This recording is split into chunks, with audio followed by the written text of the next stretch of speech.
ओम गुरुर्ब्रह्मा गुरुर्विष्णु गुरुर्देव महेश्वरः गुरुर्साक्षात् परम ब्रह्म तस्मै श्री गुरुवे नमः।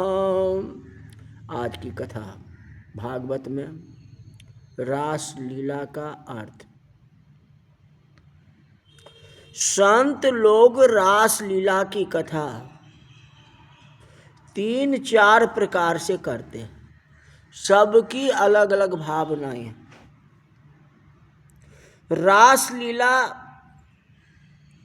4 प्रकार से हुई है वास्तव में। एक रास लीला वृद्ध गोपियों के साथ खेलते हैं और एक रास लीला गाय के साथ हुई और एक रासलीला ग्वाल बाल मित्रों के साथ और एक रासलीला युवती गोपियों के साथ हुई। इस प्रकार 4 प्रकार के रासलीलाएं हुई। युवती गोपियों के साथ श्री कृष्ण रासलीला खेलते हैं। यह कथा 29वें अध्याय में आती है। ये 10वां स्कंध के और यह 13वां अध्याय चल रहा है।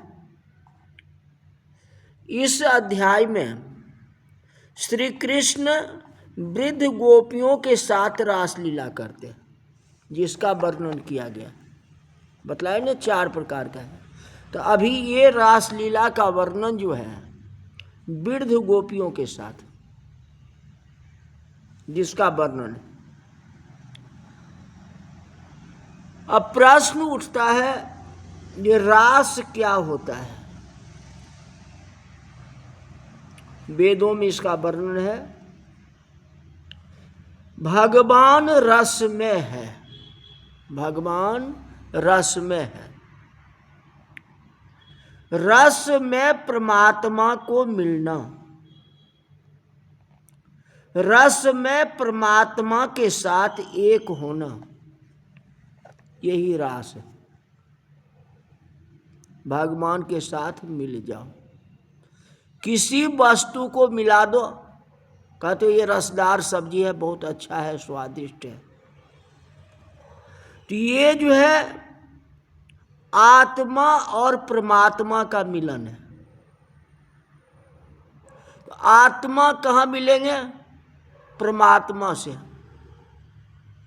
तो जब परमात्मा से मिल जाएंगे तो एक अद्वितीय आनंद हो जाएगा। तो आत्मरस और परमात्म रस दोनों मिलके रास, रस से रास हुआ, मन उनके साथ मिलना। गोकुल में वृद्ध गोपियां हैं। श्री कृष्ण का दर्शन करती है, उनको आनंद होता है, हृदय में प्रेम जागता है। यशोदा मैया बाल कृष्ण को छाती के साथ लगाती है, प्यार करती है। मां का कैसा आनंद होता होगा? ऐसे आनंद मुझे नहीं मिला। कौन कहते हैं? वृद्ध गोपियां। जो आनंद यशोदा को मिला वह आनंद मुझे नहीं मिला। बाल कृष्ण को मैंने गले से नहीं लगाया। माँ तो बेटा को गले से लगाएंगे, हमारा सौभाग्य तो नहीं है। तो श्री कृष्ण के साथ एक होना मतलब परमात्मा से मिलना बड़े भाग्य मानव तन पावा, असुर दुर्लभ सत ग्रंथ निगावा। बड़े भाग से मानव का शरीर मिला। और वह मानव के शरीर गोकुल वृंदावन में मिले। इससे बढ़ के क्या हो सकता है? यही शरीर अगर कृष्णा अवतार में मिले और गुरु साक्षात परम ब्रह्म, साक्षात परमात्मा का दर्शन हो और परमात्मा गोदी में खेले और परमात्मा को हृदय लगावे, ये कितनी बड़ी सौभाग्य की बात है।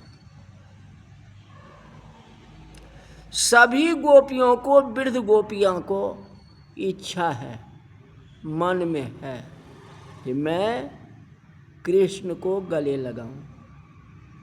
ये सौभाग्य कैसे मिलेगा, कैसे संभव है? एक दो तो परिचय जा सकती है यशोदा मैया के पास, सब कैसे जा सकते? ये वृद्ध वृद्ध गोपियां मन से आलिंगन दे रही है, मिल तो नहीं रहे लेकिन मन से आलिंगन दे रहा है। इस अध्याय में वृद्ध गोपियों के साथ रास खेलते हैं। खेलते कैसे हैं? मन से खेलते हैं। वृद्ध गोपियों को भगवान मिले हैं। इस अध्याय में गायों के साथ रास है। दूसरा नंबर, मन से मन मिला वृद्ध गोपियों को श्री कृष्ण भगवान से, ये भी एक प्रकार की रास हो गई। मुझे रास आ गया है प्रभु तेरे दर्शन पाने को, मुझे रास आ गया है तेरे दर्शन प्रभु पाने को। तो वृद्ध गोपियाँ को मन से मन मिला, श्री कृष्ण भगवान भी मन दिए और वृद्ध गोपियाँ, मन और मन का रास हो गया। दूसरी रास है वृद्ध गोपियाँ, दूसरा रास है गायों के साथ, गौ माता के साथ। गोकुल में जो गाय है, गायों के हृदय में ऐसा प्रेम है कि हमें श्री कृष्ण से मिलना है, श्री कृष्ण के साथ एक होना है। अब गाय श्री कृष्ण के साथ कैसे एक हो? पशु है, यशोदा मैया जाने देगी कैसे मिलेंगे? गायों के हृदय में ऐसा प्रेम है कि कन्हैया मेरा दूध पीने के लिए आवे। जैसे बछड़े दूध पीते हैं वैसे हमारा दूध पिए। गाय अपने बछड़ों को दूध पिलाती है तो गाय और बछड़ा दोनों एक हो जाते। उनका आध्यात्मिक प्रेम कैसा है जिसको दूसरा नहीं समझ सकता। बछड़े को मैं दूध पिलाती हूं तो कन्हैया बछड़ा बन करके दूध पीने के लिए आए। कि मनुष्य तो गाय का दूध नहीं पिएगा ऐसे, कन्हैया तो वैसे नहीं पिएंगे। हाँ, कन्हैया बछड़ा बन करके दूध पीने लगे तो मेरा कितना भाग्य होगा लाला को दूध पिलाना।